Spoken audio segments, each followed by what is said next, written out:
Урматтуу кыргыз элим, сиздерди бүгүнкү 9 сентябрь жалпы кыргыз элинин комуз күнү менен куттуктайм. Ошондой эле сиздерге Барып Атабыздын Көзөл кыз аттуу чакан дастанын аткарып берейин. Ар ким айтат сүйгөнүн, акылына тийгөнүн, ашык бир болуп жете албай да арасат жолдо жүргөнүн.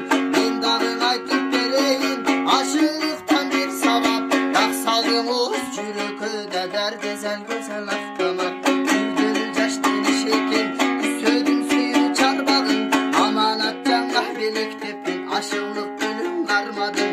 Ана ошол гүлдү беришке мен көзөлдүн издеп барганмын.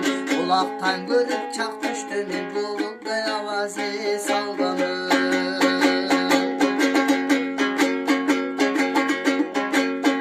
Көрдүм далай урууну, кечтим байраң улууну, издеп бир келдим көзөл кыз, ышкыдар сендей сулууну. Тааныбайсың сен менен, тарпи кылат эл сени, таанышалы ушул жерде да тартиптүү көзөл келбери.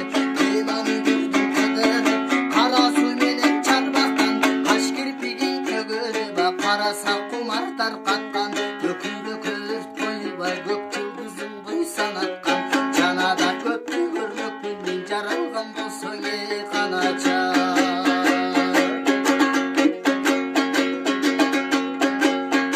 Караңгыда жол бассаң, чырагың болуп жүрөйүн, күнүгө келип суу алган булагың болуп жүрөйүн.